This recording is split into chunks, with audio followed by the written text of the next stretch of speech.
much for that very interesting and insightful presentation, Professor Nisa.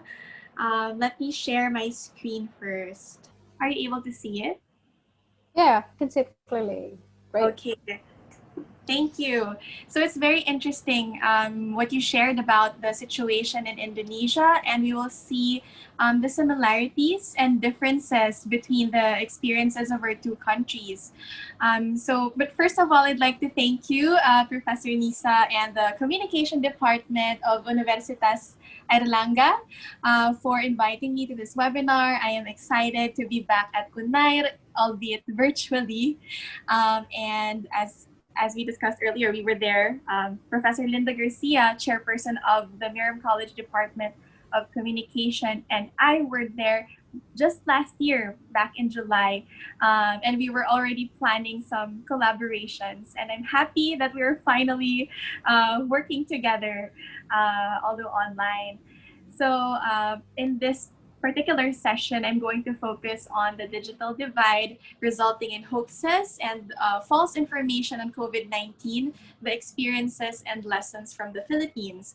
And just note that I added false information here because a lot of the different types of information spreading on social media about COVID-19 that are false may not only include hoaxes or deliberately fabricated false information. So it includes misinformation. Some people may not know that it's true. I'm sorry. Some people may not know that it's false, and therefore they continue to spread it. And there might not be an intention to deceive. So it's a combination of misinformation and disinformation or hoaxes in the case of the Philippines. So my presentation is divided into three parts: digital divide in the Philippines, false information and hoaxes on COVID-19, the Philippine experience, and detecting and debunking digital hoaxes, some tools and practical tips.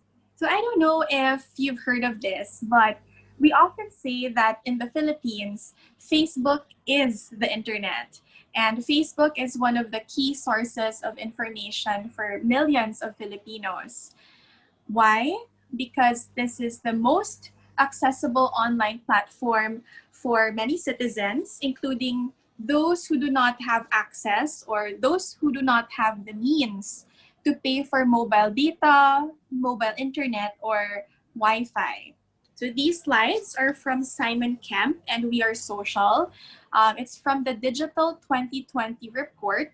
And out of the total population, the total Philippine population of 108.8 million, 73 million or 67% of Filipinos are internet users, according to this study. And among Filipino internet users from 16 to 64 years old who are covered in the cited study, 100% visited or used a social network or messaging service in the previous month. And the most used social media platform is Facebook. It has been number one for the past years, followed by YouTube, Facebook Messenger, Instagram, and Twitter. So those are the top five as of 2020. That's for this year. And most Facebook users in the Philippines access it through their mobile phones. So not everyone has access to computers or laptops or tablets. It's really primarily through mobile phones. And here, Facebook offers free data or discounted data, which grants users access to a limited version of the Facebook platform. And if you check the help center of Facebook, you will find information on what is covered by the free or discounted data. The Help Center notes that you will, quote, see a warning when you go to another website or app. So that's right here. Or try to use a feature that isn't covered. Going to other websites and apps may be subject to standard data charges. So what does this mean for users? those who cannot afford mobile data or a Wi-Fi connection tend to stay on Facebook, and they only get information from their Facebook feed. And what does this really mean for those who cannot afford mobile data? For one, their internet navigation is limited within their social media filter bubble. Many of you may already be familiar with this term.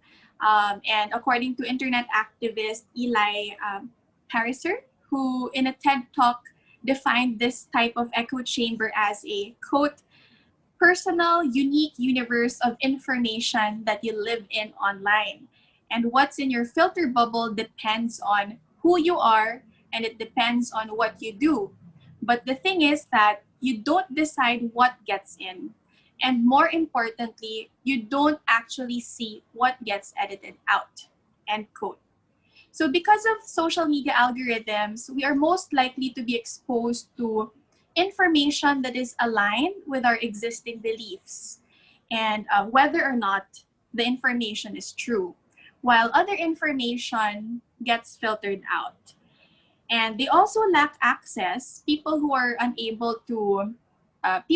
limited to free data on Facebook also lack access to other reliable online information sources.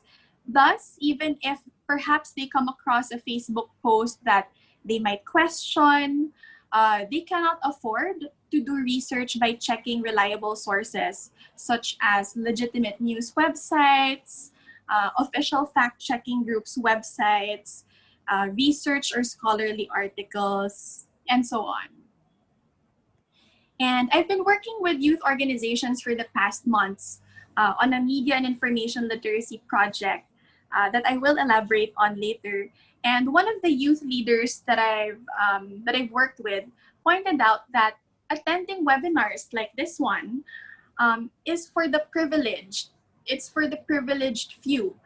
He noted that when we post about webinars, it would be good to post the key takeaways, the key lessons in text form, not through a photo or a short video, because those who are using free data cannot access them.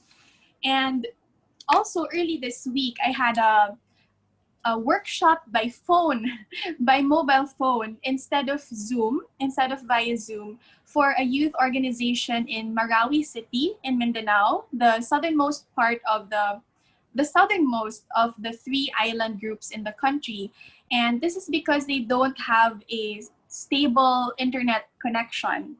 And this also meant that I couldn't just share the modules, the workshop materials via Google Drive. We had to print them and ship the materials to them before our group call. So given the limitations in accessing reliable information and opportunities for capacity development like webinars and even educational videos, less fortunate individuals may have difficulty distinguishing reliable information from hoaxes or false information. And among the problems that have emerged because of this are increasing health risks. So this is an article from the AFP via Japan Times, but it was also published in several other news sites. So from Agence France Presse, and this is just an excerpt from that article. So these health issues that I'm referring to that are caused by misinformation and disinformation on social media have been here even before the pandemic, even before COVID-19. And in fact, last year at AIJC, we collaborated with the Department of Health, or DOH, in helping address myths and misconceptions about vaccines. The spread of false information about how vaccines are unsafe and even deadly appears to have caused the decline in child immunization, as indicated in the article, from 87% in 2014 to 68%, which I quote, resulting in a measles epidemic and the reemergence of polio last year, 2019.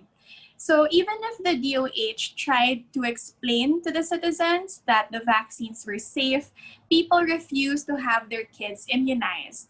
They couldn't do anything about it because they couldn't force parents to have their children immunized.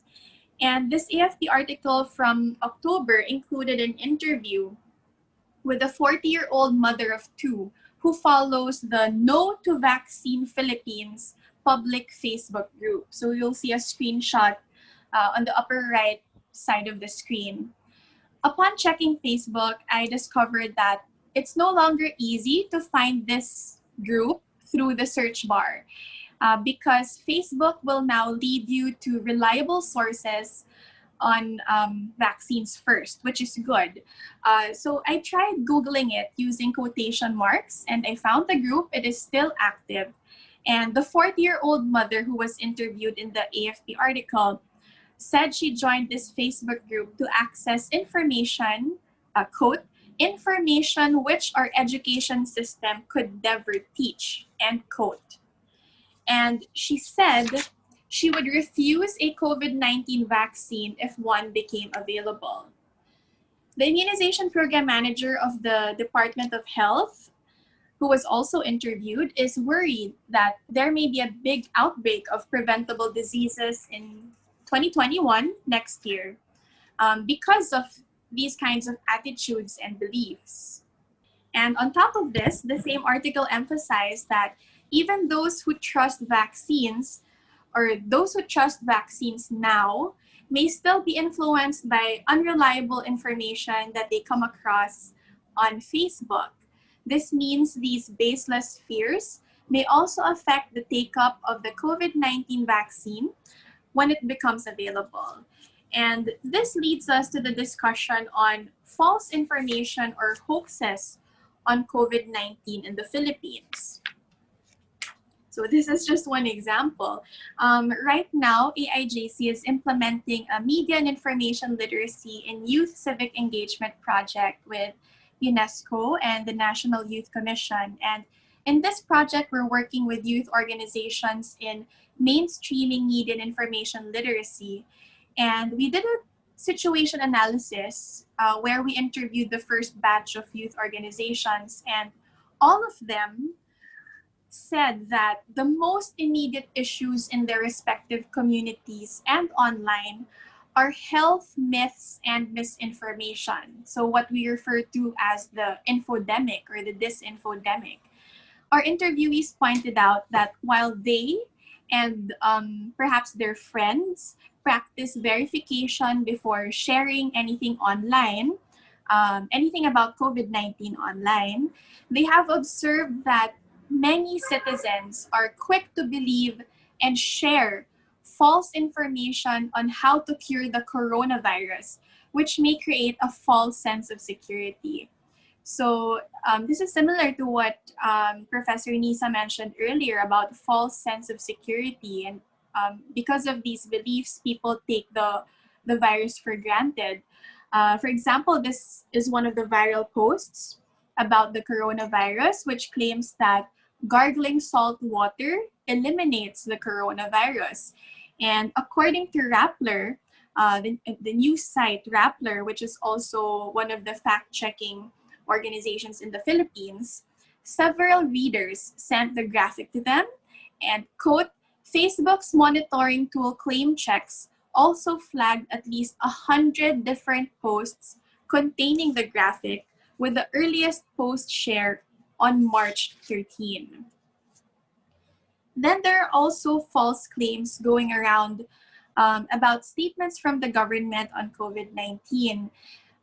The youth organizations I interviewed observed that these are shared hundreds or thousands of times, and articles by fact checkers in the Philippines have confirmed this. Another organization that conducts fact-checking in the Philippines is Vera Files. And according to them, the speaker in this video, in the screenshot, insists that COVID-19 cases are not true and he called the health secretary a liar. This false claim is posited on how patients are able to recover from the disease in the absence of any vaccine or treatment.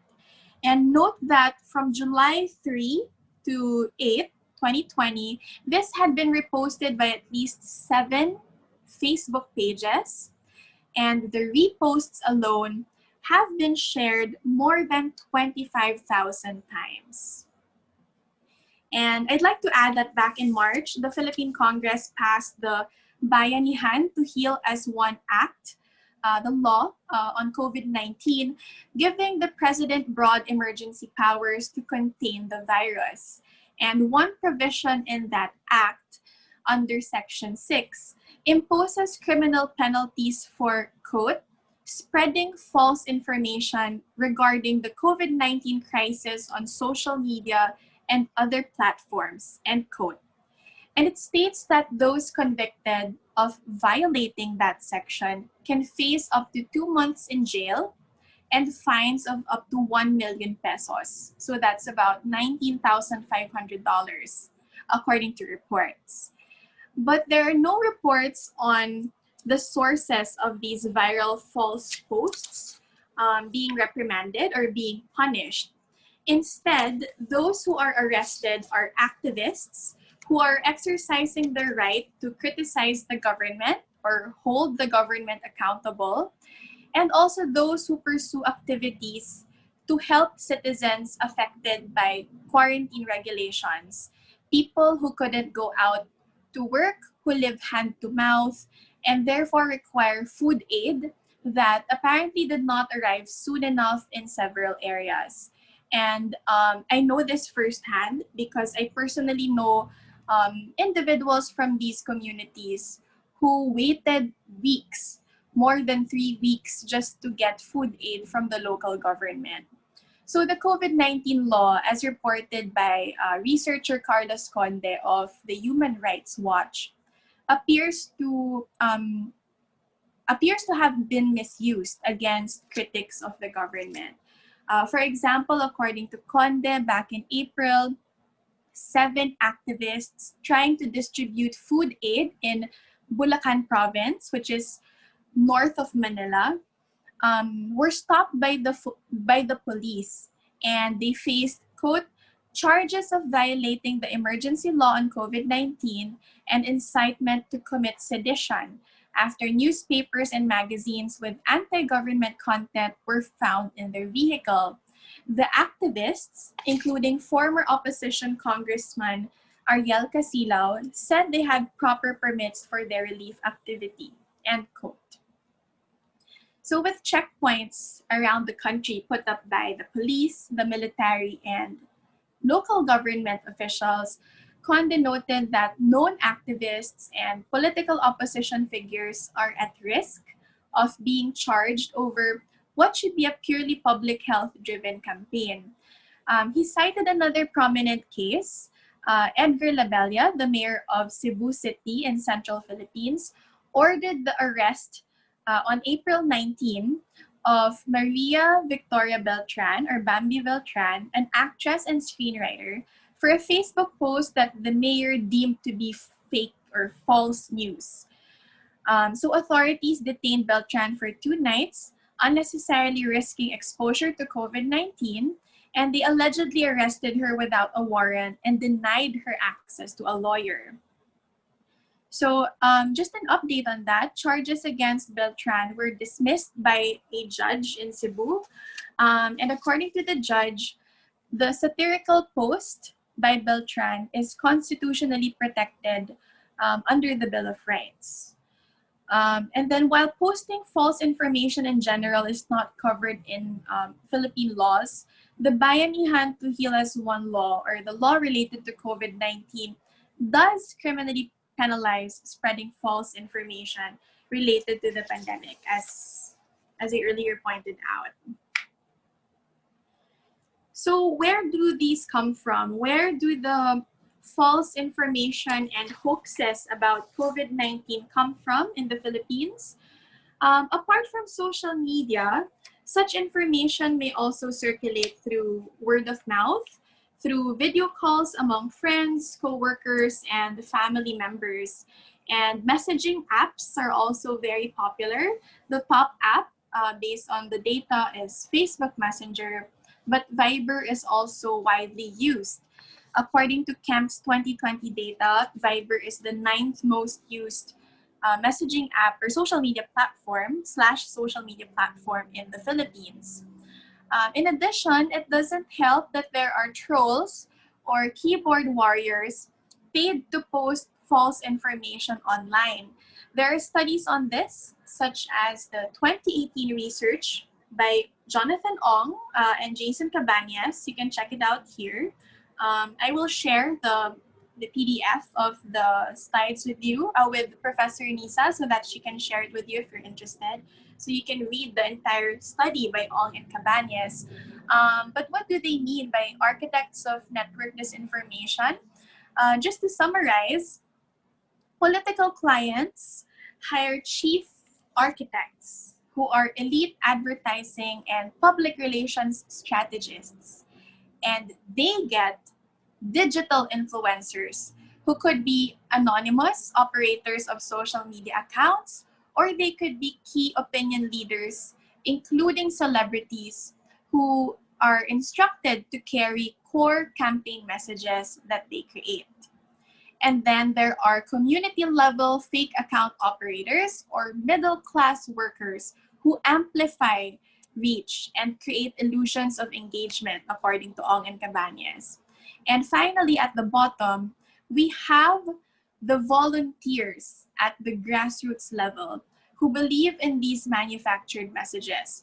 They are the unpaid opinion leaders and political organizers, the real believers. So as Professor Nisa pointed out earlier, the information leaders are also very influential in the Philippines.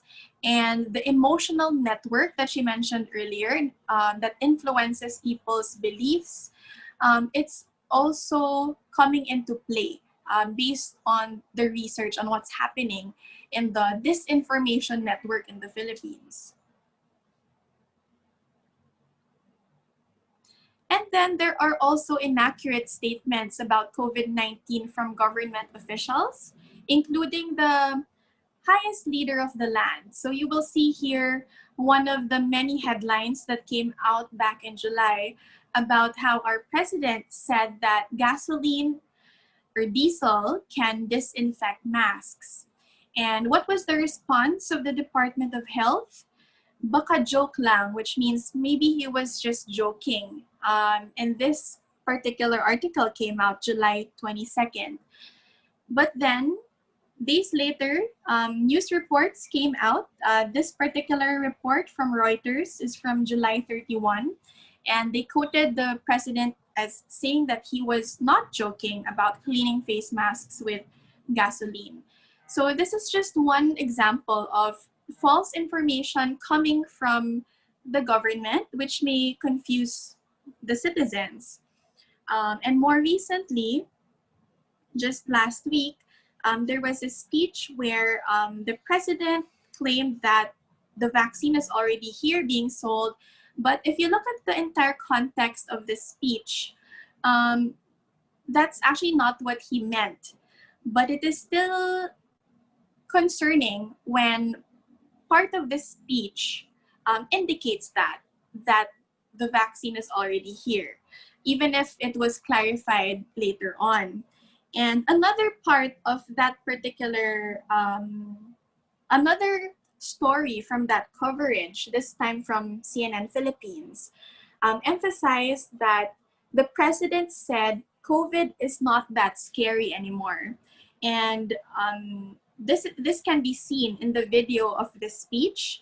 It was also clearly transcribed in the speech posted on the official website of the government. So it is true that the president actually said that COVID is not that scary anymore. So that is another piece of information that may confuse the citizens, and this might give them a false sense of security. So what are we doing? What is being done to address the spread of digital hoaxes and false information in the Philippines? AIJC, Miriam, and Miriam College, as well as our partners, believe that media and information literacy, or MIL, is key.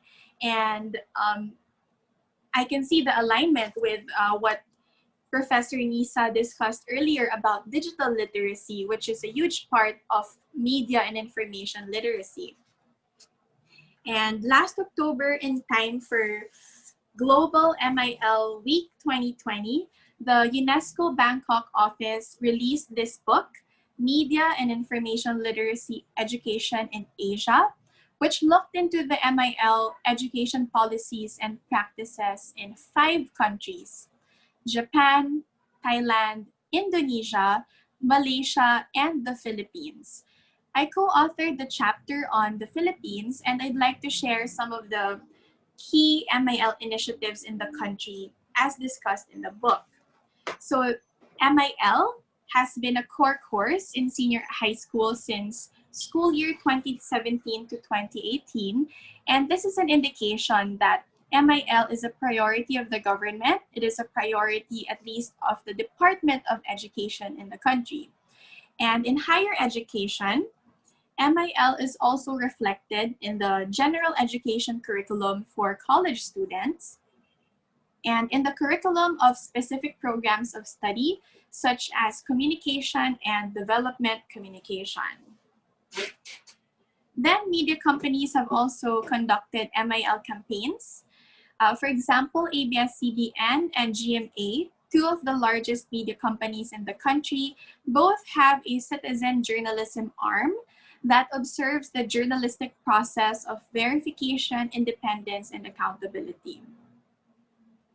And as earlier mentioned, there are fact-checking programs by nonprofit online news organization Verifiles and news website Rappler. We also have MIL training sessions, seminar workshops, and webinars by various organizations such as AIJC and the Philippine Association for Media and Information Literacy, or PAMIL. We also had workshops and production of materials on news literacy, which is one component of MIL. And that leads me to this video, which I'd like to show you.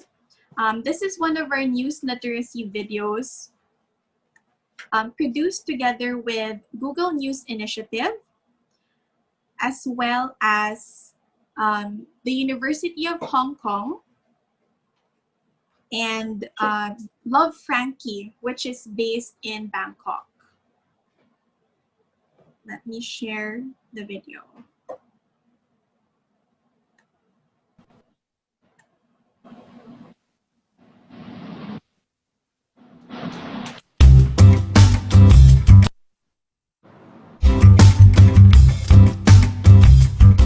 Magandang araw po sa inyong lahat. Ako po si Janice Ann Elion ng Bulatlat at Alter Media People's Media Network. Samahan niyo ako ngayong araw na to upang busiin natin kung ano ba talaga ang ibig sabihin ng false information.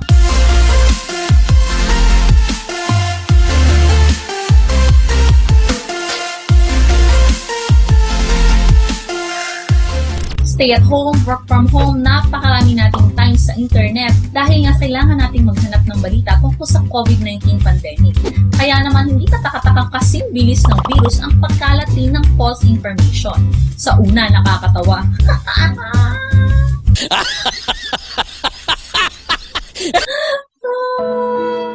Pero sa pulo, parang hindi na siya nakakatawa. Kasi sa panahon ito, napaka-crucial ng tamang information dahil it can either save or endanger one's life.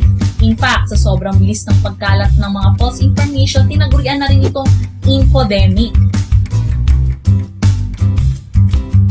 Una, let's clarify that the correct term to use is false information at hindi fake news. The term fake news, no matter how popular it is wrong dahil ang ibig sabihin ng news ay truthful reporting of an event at kapag nilagyan mo ng salitang fake, nagiging oxymoron ito o isang kontradisyon. Kaya, false information, disinformation, at misinformation ang mga buzzwords na kailangan nating tandaan. Unang nakakabaliw na false information na nakita ko ngayong pandemya ay kapag kaya mong i-hold ang iyong breath for 10 seconds, virus-free ka. Sandali lang.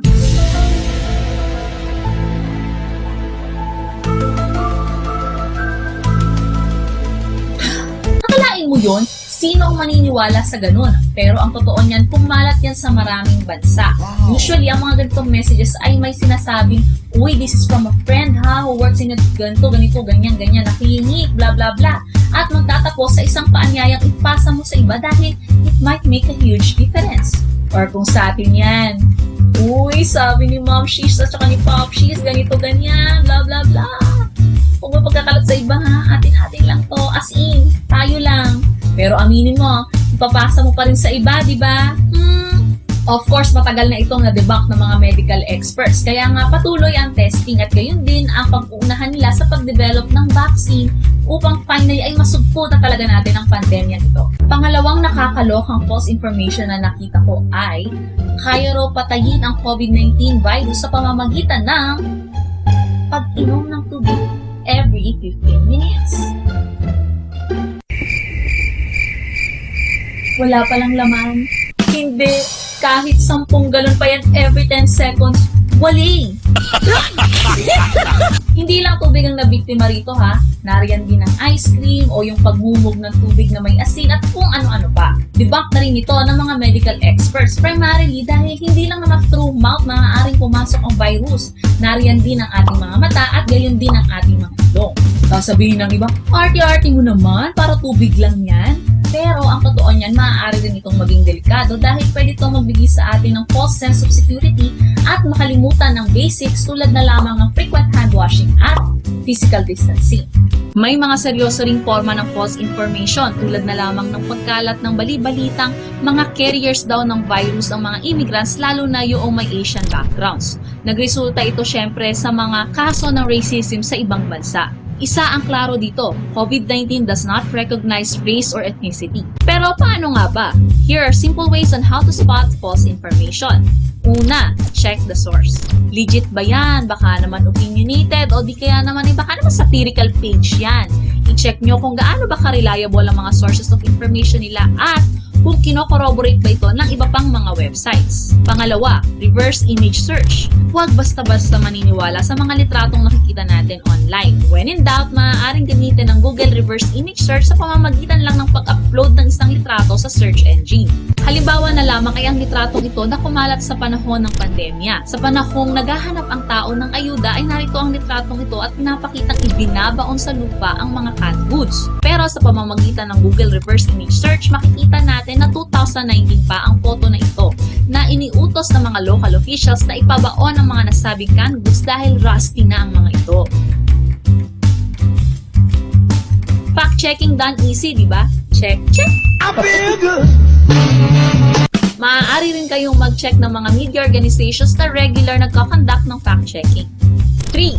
Read and do your research. Check the quality of the article. Tama ba yung grammar? Kailan ba ito inilabas? Etc. etc. So in short, wag yung nakita mo lang yung headline share na agad, di ba? Wag ganon. That's not nice. In real life, hindi naman talaga ganon ka-instant na pag nakita mo, uy, alam mo agad na false information ito.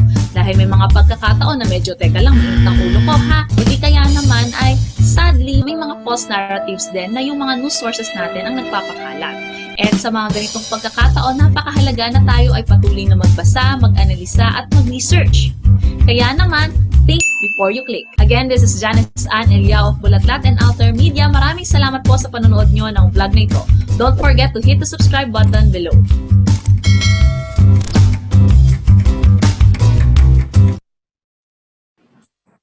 Okay, so that is one of the videos that we produced primarily for senior high school students and teachers teaching media and information literacy in senior high school. And it was important for us to produce videos in the local language, or at least a combination of Tagalog and English with English subtitles in order to really get the message across.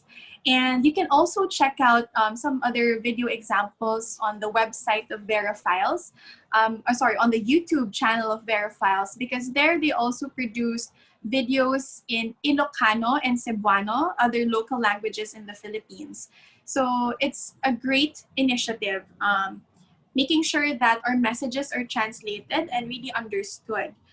And you can also watch other videos on news literacy. There are English subtitles as well on the AIGC Manila YouTube channel. So here, we also try to make sure that the approach is very young. Let's say we have the Day in the Life of Jeff Canoy video, which is a video on journalist Jeff Canoy from ABS-CBN, one of the top or most popular broadcast companies in the Philippines. And we have a What's in My Bag video with journalist Jervis Manahan. So it's in the language of the target audience. So those are just some of our initiatives. Another one is this Global MIL Week 2020 webinar or forum, which we conducted together with the ASEAN Youth Advocates Network. And one of the key lessons from this particular webinar, which is titled Trolling to Truth Telling, Empowering Fact-Checking Youth Warriors. One of the key takeaways is from Ming Kok Lim, Advisor for Communication and Information for the UNESCO office in Jakarta, who said that it is important to engage purveyors of disinformation in an amiable manner instead of being affronting or dismissive. And the other speakers from PAMIL, Mr. Arniel Ping, and from Verifiles, Ms. Marinette Retona, agreed with him. And they discussed how people may become defensive when we point out that they are wrong. So when we call them out in a way that may embarrass them or humiliate them, then it causes people to shut down. And that's not our goal, correct? That's not what we want to achieve. What we want to achieve is to curb or prevent the spread of false information in our networks. So they suggest speaking with love and care and approaching the person privately as well, rather than on their profile, for example, rather than leaving a comment on their profile. So it's also interesting how they emphasize that even young people should be empowered to correct adults in a respectful manner whenever they see, for example, family and friends sharing wrong information. Especially when it comes to health information, it's important to address this. So approaching it with compassion, with respect is key, especially in our culture, which is similar to the culture in Indonesia, right? Respecting our elders. So it's really in the way we communicate. So that's it for my presentation. I'm going to share the references with you as well if you'd like to read up on the studies that I mentioned, as well as the news articles that I mentioned in the discussion.